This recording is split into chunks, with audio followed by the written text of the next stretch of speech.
Los niños pueden salir a su clase de catecismo.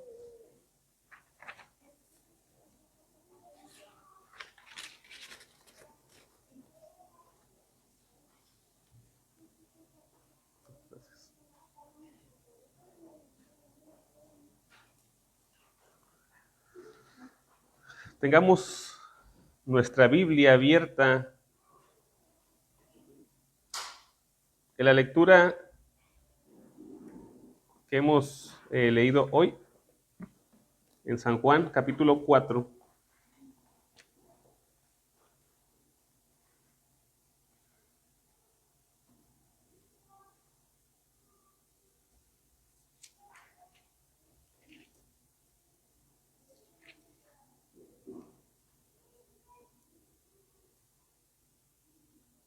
Versículos del 46 al 54. Ahí estaremos reflexionando en esta hora de la mañana.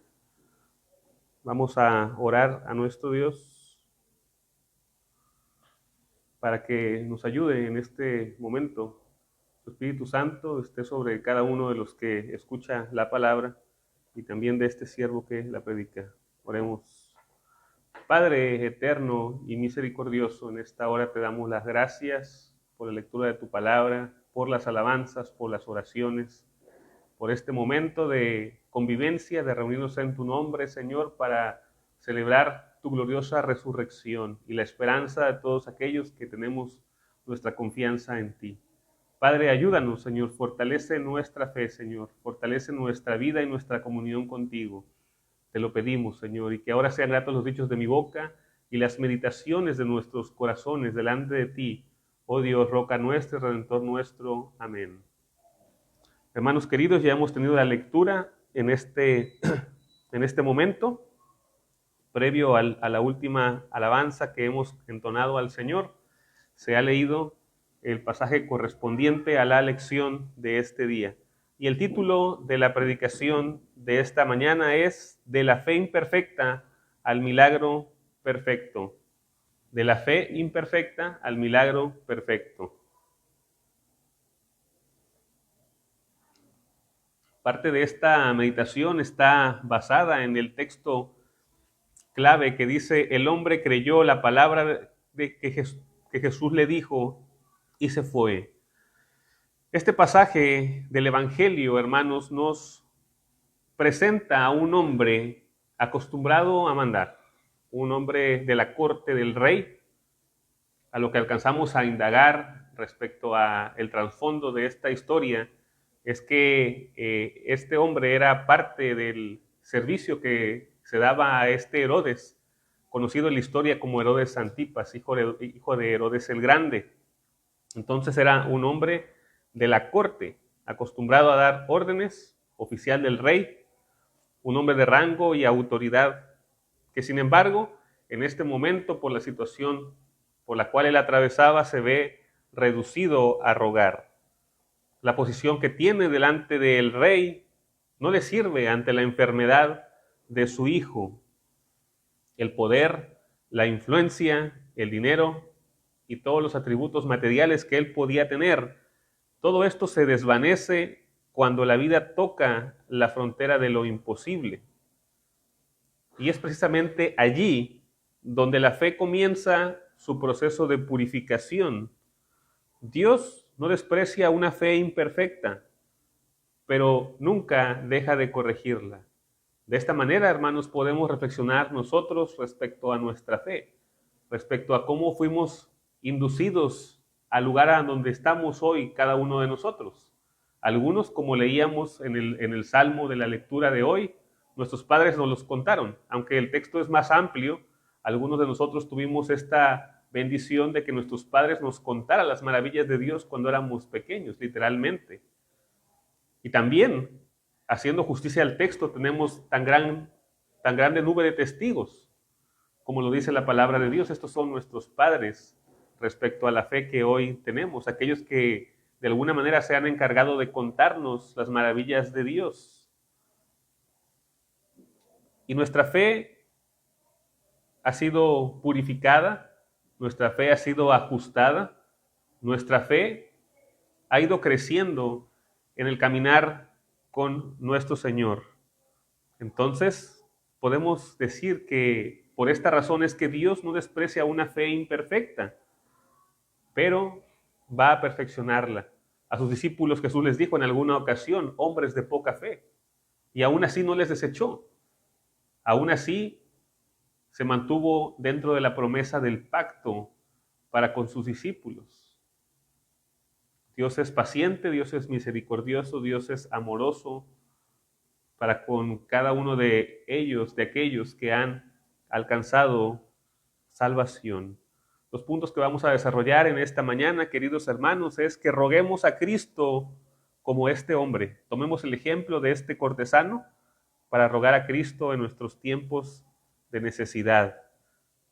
Acostumbrémonos a vivir de los milagros de Dios.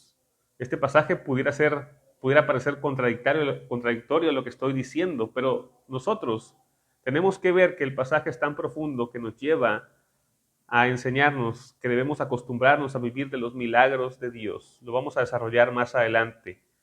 Y si no vemos milagros todos los días, queridos hermanos, es porque nuestra relación con Dios no está tan bien como pensamos posiblemente, o porque hemos descuidado alguna de nuestras áreas de comunión con el Señor.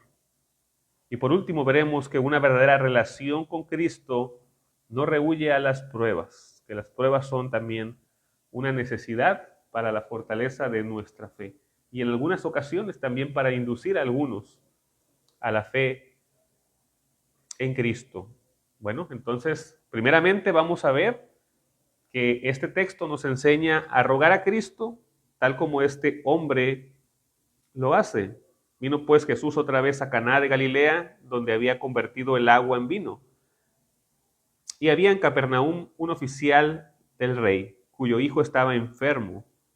Cuando oyó que Jesús había llegado a Judea, a Galilea, vino a él y le rogó que descendiese y sanase a su hijo, que estaba a punto de morir. Hermanos, vemos que este hombre, a pesar de la autoridad y el rango que tenía ante la sociedad, ante el Estado, no usa su autoridad para obligar a Cristo a descender, sino que le rogó, como dice este pasaje. Este hombre era un hombre acostumbrado a que todos le obedecieran sus órdenes. Sin embargo, ante Jesús no ordena, ante Jesús ruega.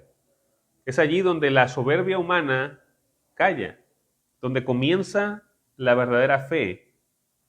El primer paso de la fe es reconocer quién es el Señor y quién no lo es. Entonces, aunque terrenalmente este hombre estaba bajo la autoridad de Herodes, aquel conocido como Herodes Antipas, según la historia universal, se da cuenta que hay un rey mayor, que hay un señor mayor a todos los señores que en su tiempo eran conocidos o que tenían una autoridad. Y viene y le ruega a este señor. Y aunque él tenía rango, riqueza y poder, se presentó como un hombre necesitado. Entonces, la verdadera fe se manifiesta cuando dejamos de negociar con Dios y empezamos a suplicarle. ¿Cuántas veces nosotros, hermanos queridos, no estamos en una negociación con Dios o estamos alejados por nuestras ocupaciones del contexto de Dios? Ignoramos a veces su control, ignoramos que todas las cosas que ocurren tienen que ver con Dios y con su gobierno. No es que lo hagamos a propósito, algunas veces somos despistados. Algunas veces no es que queramos ofender a nuestro Señor, sino que estamos tan ocupados en nuestras cosas que no tenemos tiempo de meditar en que Dios tiene el control de todo. Entonces, hermanos, por eso es que les invito en esta mañana a que roguemos aún con nuestras imperfecciones, porque no hay cosa alguna que nosotros no hagamos sin pecado, como este hombre, porque la falta de fe definitivamente es pecado. Una fe imperfecta definitivamente es pecado. Pero aún así, Cristo, con su gran amor, nos recibe porque quiere bendecirnos, porque quiere perfeccionar esa fe que tienen los hombres, de alguna manera le expresan en sus situaciones cotidianas. Pero el Señor corrige y a algunos les da esta fe que salva. Así que roguemos a nuestro Dios con nuestras imperfecciones, aún con los pecados, que a veces es difícil orar al Señor cuando tenemos pecados. Cuando estamos manchados del pecado, no queremos a veces ni siquiera voltear a elevar una súplica a nuestro Dios porque nos causa vergüenza. Pero aún con estas imperfecciones y con todos estos pecados que pudiésemos tener, Dios nos escucha. Este era el caso de este hombre oficial del rey, que se acerca con esta fe imperfecta. El texto nos está mostrando que la fe de este hombre es una fe que está incompleta. Es una fe probablemente natural, mezclada de lo que había escuchado acerca de Jesucristo, pero necesitaba también él comprender el mensaje de la gracia de Dios conforme al Evangelio de Cristo. Así que Jesús le dice de esta manera: si no viereis señales y prodigios, no creeréis. Si no viereis señales y prodigios, no creeréis. Pero veamos que no lo rechaza, sino que lo reprende amorosamente. Lo reprende amorosamente. San Agustín escribió respecto a este texto que el hombre que pide curación de su hijo representa al alma que comienza a creer, pero que aún busca señales. Cristo no le niega el milagro, sino que lo corrige. Primero pide una señal, luego cree en la palabra. Y el doctor Martín Lutero comentaba lo siguiente: el noble no vino como muchos vienen hoy, buscando a Cristo por necesidad, no por fe, pero Cristo le da una palabra, no una señal, para que aprenda que la fe no mira lo visible, sino que se apoya en lo oído. Entonces aquí podemos encontrar la corrección de Cristo no como un rechazo, sino como pedagogía de amor, una invitación a confiar más profundamente en el Señor. Le muestra a este hombre que su fe aún depende de lo visible, aún depende de los resultados, aún depende de las pruebas. En algunas ocasiones nosotros inclusive, cuando evangelizamos a las personas, tratamos de mostrarle pruebas, ¿verdad? Que lo que conocemos nosotros en la teología como una técnica de persuasión. Pero estamos conscientes que esta técnica de persuasión, de pruebas, no es suficiente si los hombres no entienden el Evangelio y son tocados por la obra del Espíritu Santo. Entonces no podemos depender de las pruebas absolutamente y totalmente, pero sin embargo, estas no son inútiles. Dios las usa para sus fines, cuando Él quiere. Entonces,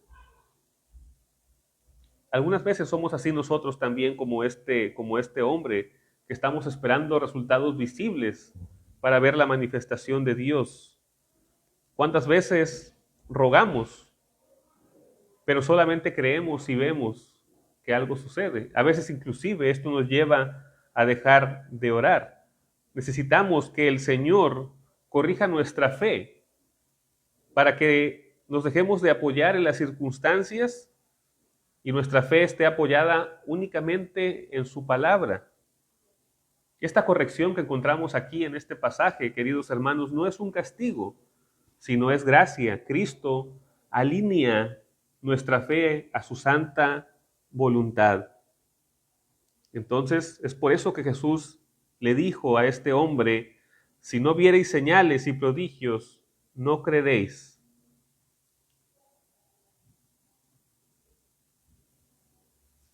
Segunda cosa, hermanos queridos, debemos acostumbrarnos a vivir de los milagros de Dios. Este pasaje parece que es una reprensión a que los hombres no pidan milagros, a que los hombres no pidan señales. Pero no es esto, porque si fuese así, el Señor Jesús no le hubiese concedido la petición de su corazón, sino que el Señor lo que busca es que nuestro corazón sea recto y alineado a su palabra, para que entonces aún con nuestras peticiones, logremos glorificar a Dios. Entonces necesitamos la amorosa intervención de la obra de Cristo. De este modo, el propósito de la vida cristiana es acostumbrarnos a vivir de los milagros de Dios. Y puede parecer confuso afirmar esto después de que Cristo reprende al cortesano por buscar señales. Sin embargo, el punto aquí no es que los milagros sean malos, sino que no los reconozcamos como el punto final. Vivimos constantemente bajo el poder de Dios, aunque nosotros hayamos dejado de catalogar sus obras como milagros. La verdad es esta y es absoluta. Cristo está en constante relación con su creación. Entonces, los milagros ocurren todos los días, ocurren a cada instante. El tema, queridos, es que nosotros no somos capaces de verlo. Nosotros no somos capaces de ver la profundidad a veces del poder de Dios, o inclusive somos ciegos ante la maldad, porque a nosotros se nos ha hecho común la vida tal como la conocemos, pero no vivimos a veces la vida tal como Dios la ha diseñado. Entonces, nosotros hemos llegado a veces a algunas conclusiones no tan exactas y hemos dejado de catalogar a los milagros como tales. Uno de los pensadores prominentes, David Hume, definió el milagro como una violación de las leyes de la naturaleza por la voluntad particular de la deidad. Aquí vemos una definición de milagro según David Hume. Y Santo Tomás de Aquino respondió siglos antes: Dios actúa en las cosas creadas, no controla la naturaleza, sino que está por encima de ella.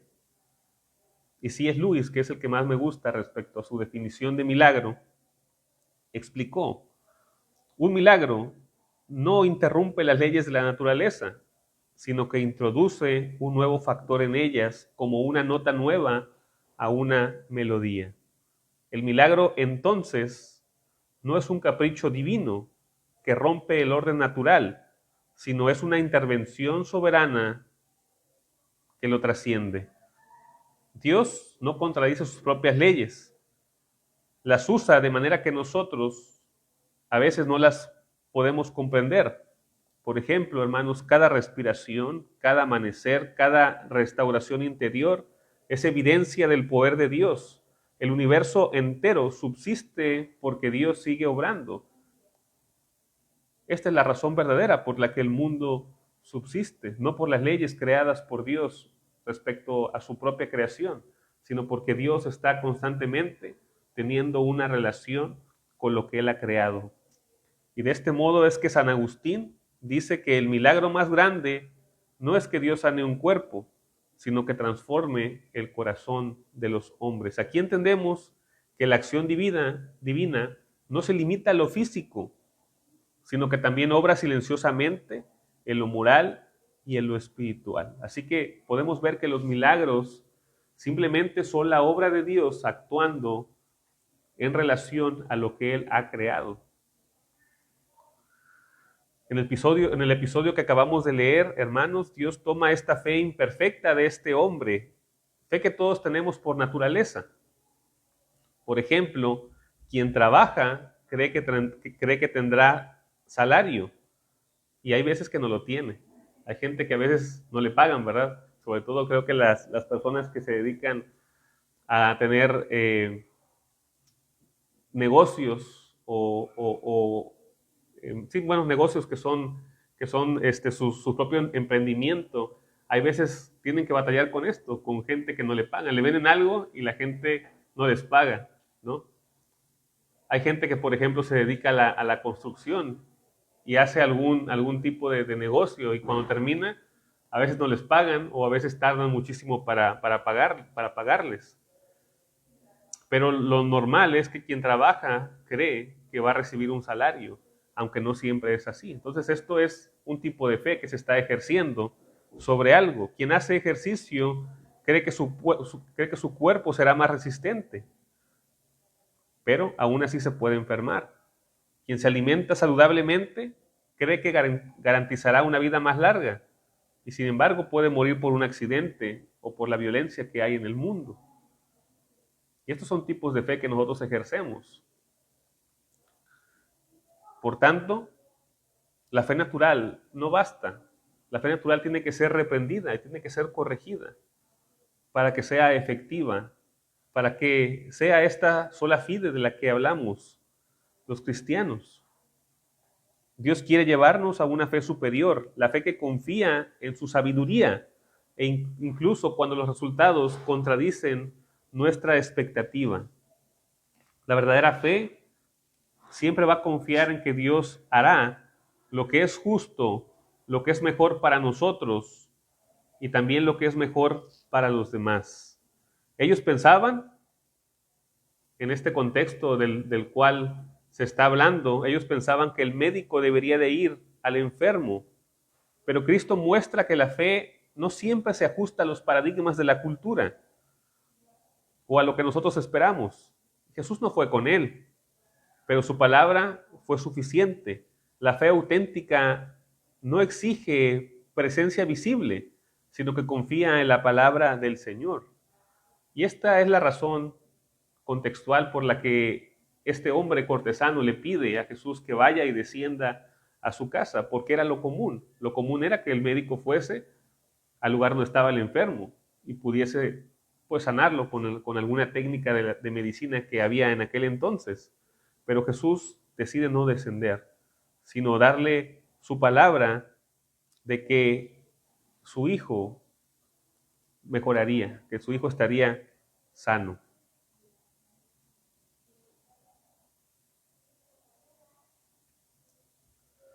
Lo siguiente, queridos hermanos, es que si nosotros no vemos milagros todos los días, es porque nuestra relación con Dios no es tan magnífica como nosotros pensamos que es.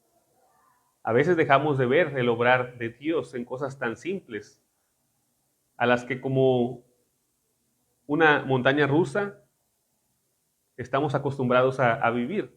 A veces nuestra fe y nuestro agradecimiento es tan profundo y tan sincero en algunos episodios de nuestra vida, pero a veces deja de serlo porque nos hemos llenado de otras cosas, ocupaciones, deseos, problemas, satisfacciones temporales y demás cosas. Aunque el oficial del rey se humilló a Cristo, su humillación era una humillación superficial todavía, probablemente por la costumbre a la que él estaba expuesto, probablemente por esto. Nosotros muchas veces somos iguales que este oficial del rey. Oramos, pero no creemos. Entendemos, pero no vivimos lo que entendemos. Por ejemplo, hermanos, en nuestra vida cotidiana, estoy seguro que todos los que somos cristianos oramos por los alimentos. Y esto es bueno hacerlo. Pero muchas veces oramos por costumbre, sin verdadera conciencia de gratitud. O los domingos que venimos a reunirnos como iglesia, repetimos el Padre Nuestro. Y también rogamos por nuestros alimentos y por las necesidades más básicas de nuestro cuerpo y de nuestra alma. Pero algunas veces lo hacemos por mera costumbre. Pocas veces realmente estamos convencidos de que la comida proviene enteramente de la bondad de Dios. La costumbre que tenemos, hermanos, sin embargo, no es mala. No estoy diciendo que cuando usted sienta que no está tan agradecido, no ore. Ore, es una costumbre buena el que podamos sentarnos ante la mesa como familia y orar, elevar esta plegaria, dando gracias y rogando también por las necesidades posteriores que nuestro cuerpo tendrá. Pero cuando la costumbre reemplaza el asombro, la fe se adormece. El reformador Juan Calvino escribió lo siguiente: el corazón humano, acostumbrado a los dones de Dios, deja de estimarlos y los trata como si fueran algo que se debe, cuando en realidad son pura gracia. Cuando el asombro muere, dejamos de ver los milagros cotidianos de Dios. Entonces Dios no está en contra de los milagros, solamente que a veces nosotros los queremos de cierta manera. A veces queremos recibirlos de una forma como si fuese un espectáculo. Y no es que el milagro en sí no sea un espectáculo, lo es. Solamente que nosotros estamos tan adormecidos por nuestras costumbres cotidianas que dejamos de ver la mano de Dios en el actuar diario. O no dice la palabra de Dios que la misericordia de Dios es nueva cada mañana. ¿Y cuántas veces nos hemos puesto a reflexionar sobre ese milagro de Dios?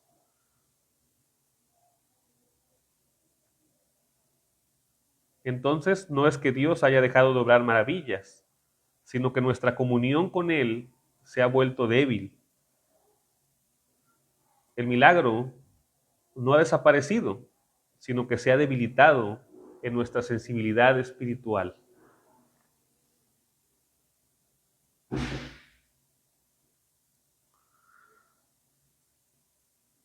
Siguiente punto, hermanos. Una verdadera relación no está disgustada con pedir pruebas, pero sí el orden es importante en este sentido. Aquí, hermanos, recapitulando la historia que hemos tomado hoy, vemos que este hombre se humilla ante el Señor como primer paso, ejemplo que nosotros debemos de tomar en cuenta. Pocos lo hacen, pocos se humillan delante del Señor. Cada quien quiere servir al Señor a su manera, pero la verdadera fe comienza cuando nos rendimos a la suya. Queridos hermanos, ¿cuánta gente no hay en el mundo que dice creer en Jesucristo, que dice ser cristiano, e inclusive, como predicaba la semana pasada, muchos dicen ser reformados sin saber realmente lo que conlleva la reforma? Tocando un punto acerca de esto, decíamos la semana pasada que muchos creen que son reformados por el simple hecho de creer en 5 puntos o apegarse a alguna confesión de fe, porque sí lo hacen, pero la reforma tiene que ver con un cambio constante en nuestra vida. Mencionaba, queridos hermanos, que por ejemplo hay algunas personas que han dejado inclusive los usos naturales de la predicación de la palabra de Dios y la administración de los sacramentos, reemplazando los elementos, por ejemplo, de la Santa Cena. Pero esto, hermanos, también pasa en nuestra vida cotidiana. Algunos queremos servir a Dios de acuerdo a nuestras propias intenciones o entendimientos. Hay personas que hoy dicen que son cristianos, que son reformados, pero no se congregan, no tienen un pastor que pueda dirigir su camino. Porque la gente hoy está asustada, porque la gente hoy día ha perdido la confianza en aquellos que predican la palabra de Dios. ¿Por causa de qué? Por causa de los pecados del hombre. Y su mirada y su confianza, o su desconfianza en este caso, está puesta en los hombres y no en Dios. Este Dios mismo que ha dicho a través del apóstol Pablo que él mismo constituyó a unos apóstoles, profetas, a otros evangelistas, pastores y maestros. Pero nosotros, a través de los traumas que hemos sufrido, queremos evitar toda relación por las necedades y errores de los hombres. Esto es una pérdida de fe. O hay hombres que van a la lógica tradicional. Dios está en todas partes. ¿Para qué me congrego? Bueno, porque Dios manda a que lo hagas. Porque Dios quiere que lo hagas. Porque Dios quiere que tengas relación con estas personas. Y pueden decir, pero es que estas personas son pecadoras. Por supuesto, estas personas son pecadoras, pero son personas pecadoras con las que debes de convivir hoy. Porque en la eternidad vas a convivir con ellas también. Porque han sido rescatados por la pura gracia de Dios. La lógica del hombre es tan fácil de romper y de perderse si no tenemos la guía del Evangelio, si no tenemos la regla del Evangelio. Somos presas fáciles de nosotros mismos para romper la lógica correcta y la sabiduría correcta al no tener nosotros la guía correcta. Entonces necesitamos humillarnos al Señor, pero no a nuestra manera, sino a la manera que Dios lo demanda de nosotros. También, hermanos, no solamente es humillarnos, porque ese es el primer paso, ¿verdad? El primer paso es humillarnos ante Dios, pero el segundo paso es soportar si la palabra de Cristo nos reprende. San Juan Crisóstomo dijo: el noble vino con una mente aún carnal. Creía que Jesús debía ir con él, pero el Señor no rechazó su fe débil, la purificó con su palabra. Muchos hermanos a veces se sienten humillados cuando la palabra de Dios les reprende. Muchos también pueden humillarse un poco, pero no estar dispuestos a soportar la verdad o la corrección del Señor. Entonces no solamente es humillarse, sino también tenemos que soportar la palabra de Dios. En alguna ocasión también se narra que se dice: dura es esta palabra, ¿quién podrá soportarla o resistirla? Porque la palabra de Dios a veces esperamos que sea suave con nosotros, pero a veces nos golpea, a veces nos corta, a veces quita ciertas impurezas y estas impurezas causan dolor. Pero algunos no están dispuestos a soportar la reprensión de Cristo. Algunos pueden decir que pueden por un poco humillarse, pero al final, cuando la palabra les reprende, huyen de ella. El oficial soportó la reprensión. Si no viereis señales y prodigios, no creeréis. No se ofendió, perseveró. Y aquí vemos que la fe inmediatamente maduró con la palabra del Evangelio de Cristo. Y es que el Evangelio, por el contrario de alejar a las personas, las acerca. Cuando el Espíritu Santo revela sobre ellos la profundidad de tales palabras, que no solamente son dichos lanzados al aire, sino que son espíritu y son vida. Es por esto, hermanos queridos, que una señal distintiva de un cristiano es reaccionar positivamente a la palabra. ¿Cómo te puedes dar cuenta de que alguien no es cristiano? Porque le hablas con la palabra y sus lógicas humanas y terrenales van a reaccionar ante la palabra, incluso algunas veces usando la misma palabra, pero de manera incorrecta. Porque tú le puedes decir a una mujer que debe someterse ante su marido, y la mujer te puede responder: pero el marido debe de amar a la mujer, cosa que dice la Biblia, y es correcta, pero no está supeditada una cosa a la otra. Cristo ha mandado ambas cosas: a los hombres a amar a las mujeres y a las mujeres a someterse a sus maridos. No aplica decir: es que si mi marido no me ama, no me someto. O no aplica decir para los varones: es que si mi esposa no se somete, no la amo. Son mandatos de Cristo y son mandatos generales, universales, para los hombres que están bajo la ley del Evangelio. Entonces necesitamos soportar también la palabra de Dios, aun cuando a nosotros nos parece dura, porque después traerá paz a nuestra vida. Creer nos va a llevar a obedecer y no a cuestionar al Señor. San Agustín, su célebre frase: cree para entender, no intentes entender para creer. Y Proverbios 3, del 5 al 6 enseña: fíate de Jehová de todo tu corazón y no te apoyes en tu propia prudencia. Entonces no es que lo haya dicho San Agustín, aunque San Agustín lo resume de una manera bastante buena. La palabra de Dios nos dice eso: fíate de Jehová de todo tu corazón y no te apoyes en tu propia prudencia. La fe madura obedece incluso sin entender. Incluso, hermanos, a pesar de nuestra propia conciencia. En esta semana platicaba con un hermano muy querido de la iglesia presbiteriana y hay algunas diferencias que nosotros tenemos como anglicanos respecto a ellos. Por ejemplo, ¿qué pasa con el tema de la conciencia? Que para nosotros la conciencia está sometida a lo que dice la palabra de Dios. En el presbiterianismo hay cierta libertad de conciencia en la que si alguna persona, su conciencia no le permite acceder o someterse o agregarse a cierto artículo de fe, pudiera de alguna manera no tomarlo en cuenta por causa de su conciencia.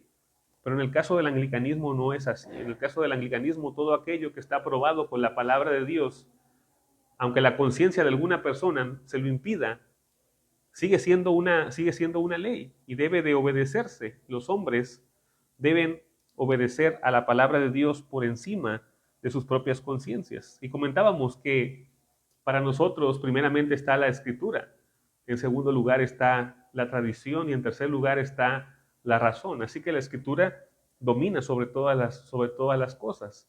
Y aquí no hay cabida para la conciencia. Por ejemplo, en aspectos prácticos, yo vengo de una tradición bautista en donde toda la vida se me enseñó que el bautismo únicamente es para los adultos. Llegó el tiempo, hermanos, en que yo creí en el bautismo infantil por medio de la evidencia de los sacramentos del Antiguo Testamento y también por las costumbres que eran comunes en los tiempos de Cristo, en donde la evidencia es amplia y se muestra que los niños de las casas de aquellos que creían eran bautizados, aún no solamente sus niños, sino también los niños de los esclavos y demás, cosa que ya hemos contado en algunas ocasiones. ¿Y qué tenía que hacer? Tenía que obedecer. Pero les voy a decir y les voy a contar algo, que cuando bauticé a mi hijo, lo hice en contra de mi propia conciencia, porque mi conciencia, tan acostumbrada a tal doctrina, no me permitía el llevar al bautismo a mi hijo. Entonces, ¿qué tuve que hacer? Tuve que ir en contra de mi propia conciencia para someter mi voluntad a las Escrituras. Y así pasa, queridos hermanos, en muchas ocasiones, que nuestra conciencia a veces nos traiciona porque está tan acostumbrada y adormecida de la cultura que hay en el mundo que nos ha llegado a afectar a nosotros. Hermanos queridos, ¿por qué algunos han reemplazado de sus mesas el vino por jugo? Porque sus propias conciencias no les permiten participar de el vino que ha sido fermentado. Entonces, no es que ellos quieran desobedecer abiertamente a las Santas Escrituras, sino que han puesto sus conciencias por encima de la palabra de Dios. Así que de este modo, hermanos queridos, la fe verdadera nos va a llevar a obedecer. Para culminar mi testimonio personal respecto al bautismo, una vez que mi hijo fue bautizado, se acabó el tema de la conciencia, porque el Señor me permitió después tener a una hija que me tocó bautizar a mí. Y lo hice con una conciencia alineada a la doctrina de Dios, pero primeramente tuve que haber creído en eso y tuve que haber puesto de lado lo que mi conciencia me dictaba por tantos años de haber sido enseñado en una doctrina distinta a lo que enseña la palabra de Dios. Creer, hermanos, no significa que no vamos a cuestionar la fe, pero hay temporadas en donde vamos a hacerlas y temporadas en donde no. Creer nos llevará primeramente a obedecer y, en segundo lugar, probablemente a verificar. Entonces, en este pasaje encontramos estos elementos, que primero no cuestiona, obedece, va y después ve a su hijo. Dice el pasaje que él ya creía, no dice y creyó cuando vio que su hijo estaba sano, sino que dice que la palabra de Cristo fue suficiente para que la fe de este hombre madurase. Ahora, comprobar que el Señor está haciendo milagros todo el tiempo y que su palabra no falla, no es pecado, es algo bueno. El oficial, como lo he dicho, ya había creído, pero preguntó aún así a qué hora había comenzado a estar mejor su hijo. Descubrió que fue exactamente cuando Jesús habló y su fe se extendió a toda su casa. Hermanos queridos, algunas veces el testimonio de nosotros es bueno para alentar la fe de otros.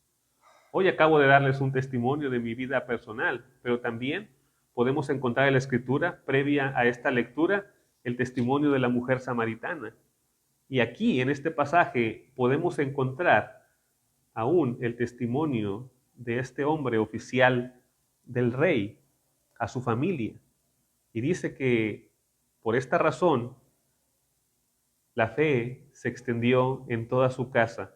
Una dificultad abrió las puertas de la salvación para que esta familia entrara en el pacto de la vida eterna.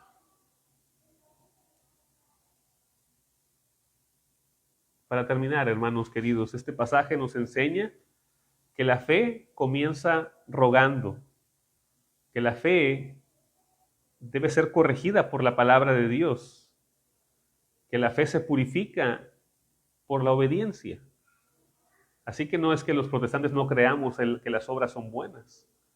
Creemos que nos salvan, pero creemos que son buenas y son necesarias. Que la fe verdadera siempre viene acompañada de obras. Son sus frutos, son su corona. Y esta fe madura cuando reconocemos que los milagros son cotidianos. El oficial del rey vino con una fe imperfecta, pero se fue con una fe completa. Cristo tomó su fe débil y la corrigió, la fortaleció, la convirtió en testimonio para su casa y también para nosotros hoy día. El Señor sigue siendo lo mismo hoy. No desprecia la fe que apenas comienza, pero tampoco la deja sin perfeccionarse. El Señor perfecciona la fe de todos sus santos, como lo expresó Matthew Henry en su comentario. Aunque era cortesano y estaba acostumbrado a mandar, vino a Cristo rogando. La fe lo trajo a los pies del Señor y la palabra del Señor lo envió con entera confianza. Y así entendemos que el milagro no es solamente cuando Dios cambia una circunstancia, sino cuando su palabra llega a cambiar el corazón del hombre. Amén. Oremos. Padre eterno, te damos gracias, Señor, por tu palabra eterna y de vida. Gracias por tus bondades, gracias por tus misericordias, gracias por tu paciencia y gracias por obrar, Señor, en esta creación de la que nosotros somos parte. También gracias por considerarnos, Señor, para entrar a este pacto contigo y a la vida eterna. Te alabamos y te glorificamos, Señor. Que tu palabra, Señor, llene nuestros corazones en el nombre de Cristo Jesús. Amén.